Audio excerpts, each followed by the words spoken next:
자, 이번 시간에는 우리가 게임에서 이 고양이가 피해가야 될 함정을 만들었고, 또 고양이가 구해야 할, 획득해야 할 아이템인 도넛을 추가했는데요. 이번에는 고양이를 괴롭히는 이 유령을 만들어서 고양이를 쫓아다니도록 해보도록 하겠습니다. 자, 보시는 것처럼 이런 식으로 동작해요. 자, 고양이를 유령이 쫓아다니는데, 자, 이렇게 유령을 피하면서 이렇게 도넛을 찾으러 다녀야 되는 거죠. 그래서 유령은 함정과는 다르게 왔다 갔다 움직이기 때문에 이 게임의 어떤 어려움, 다른 말은 난이도라고 하죠. 난이도를 더 높였다라고 할 수가 있죠. 자, 이걸 어떻게 만들면 되는지를 살펴보겠습니다. 새로운 게 등장할 건 없고, 우리가 지금까지 알아온 여러가지 것들을 잘 조합해서 만들면 되는 거니까요. 좀 편안하게 보시면 되겠습니다. 자, 우선 고양이를 괴롭힐 이 적을 찾아야 되죠. 자, 그런데 여기 여러가지 것들이 있어요. 이 중에서 여러분이 원하는 거, 고양이랑 사이가 안 좋다라고 보통 알려져 있긴 한 강아지나 이런 거를 사용하셔도 되겠지만, 저 같은 경우는 유령을 사용하겠습니다. 자, 여기는 이 유령을 가져왔어요. 자, 그런데 유령이 너무 큽니다. 예, 너무 커서 이 유령의 크기도 좀 작게 만들 거예요. 자, 이건 좀 빨리 지나갑니다.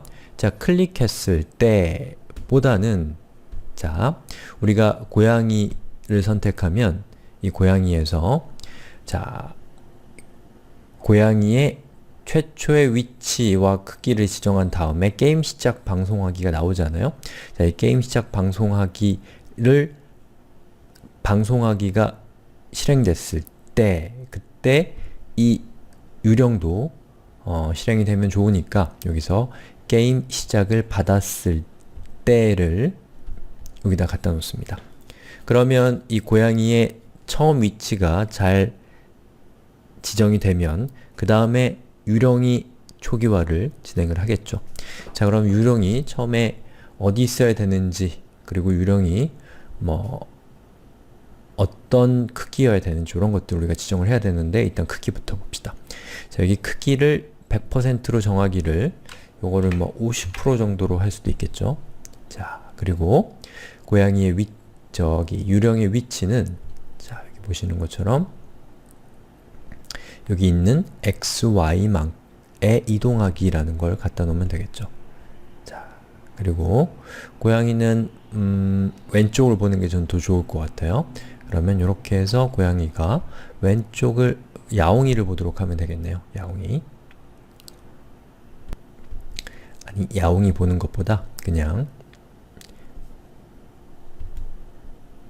마이너스 90도, 즉 왼쪽을 바라보도록 하는 게 더 좋을 것 같습니다.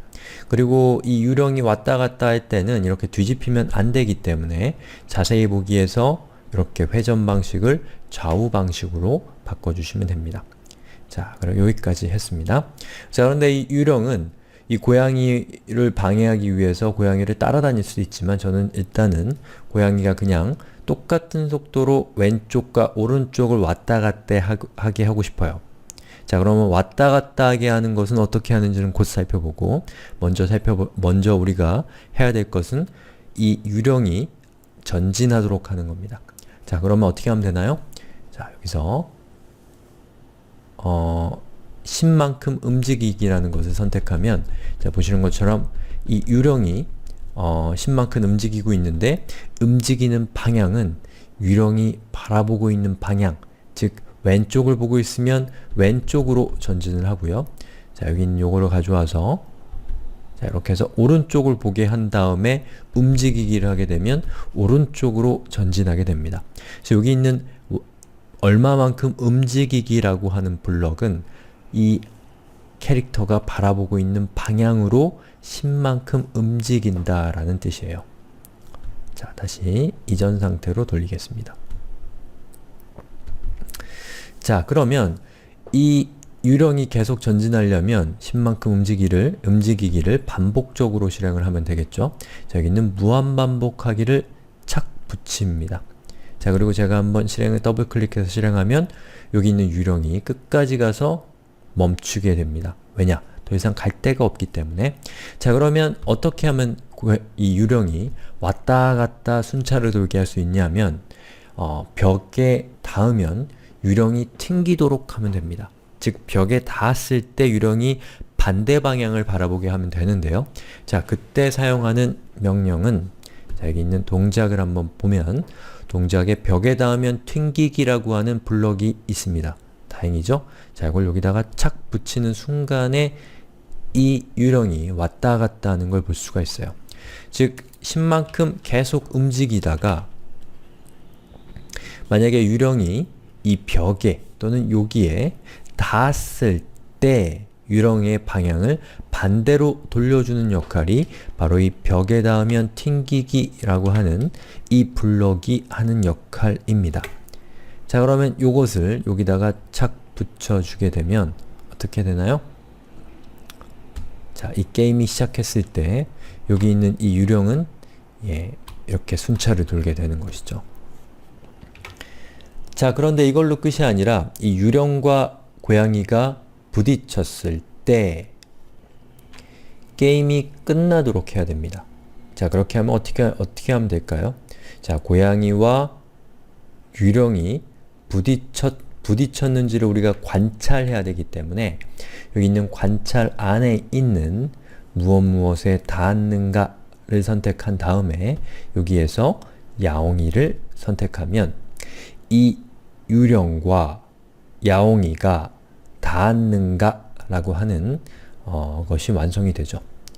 자, 그 다음에 제어로 간 다음에 여기에서 만약 무엇이라면 에서 이것을 여기에다가 착 붙이게 되면, 자, 유령과 고양이가, 야옹이가 부딪혔을 때 요 중간에 있는 첫 번째 홈에 들어있는 블럭이 실행이 되게 됩니다.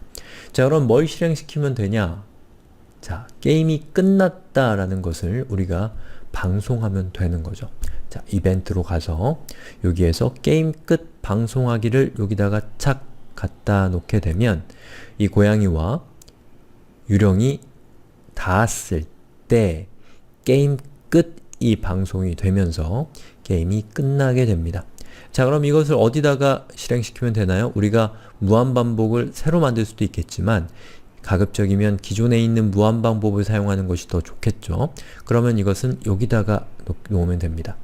자, 보시는 것처럼 고양이와 유령이 부딪히니까 게임이 끝나는 것을 볼 수가 있습니다. 그런데 유령이 너무 빠르네요. 저 같은 경우는 유령을 한 4 정도로 아니면 한 5 정도로 해보겠습니다. 여러분은 각자 자기의 어떤 원하시는 거에 따라서 이 유령의 속도는 여러분이 마음대로 조정하시면 되겠습니다. 또는 나중에 이 게임의 난이도를 우리가 만들어서 더 어려운 난이도를 선택한 사용자에게는 이 숫자를 높게 해주고 더 쉬운 것을 선택한 사용자에게는 이 숫자를 낮게 해주는 걸 통해서 우리가 게임을 더 어렵게도 할 수 있고 쉽게도 할 수 있겠죠. 자, 그리고 다음 내용으로 넘어가기 전에 여기 있는 이 게임 오버라고 되어 있는 이것이 도넛이 이 앞으로 와버렸는데요. 자, 이 문제를 해결하기 위해서는 여기 있는 이 박지를 일단 선택하시고 형태로 간 다음에 여기 보시면 맨 앞으로 나오기라는 것이 있습니다. 자, 이거를 제가 더블 클릭하면 여기 있는 박지가 어떻게 되는지 한번 보세요. 어때요? 박지가 앞으로 나오고 박지 앞에 있었던 도넛들이 뒤로 간 것을 볼 수가 있습니다. 그래서 이 맨 앞으로 나오기를 사용하면 여기 있는 이것이 가장 앞으로 나오게 할 수 있다는 것이죠. 자, 그럼 요거를 우리가 게임이 시작했을 때 실행되도록 하면 좀 더 편리하겠죠? 자, 저는 이렇게 내용을 좀 바꿔봤습니다. 자, 이렇게 해서 유령과 고양이가 부딪혔을 때 게임이 끝나는 것을 우리가 같이 만들어 봤습니다.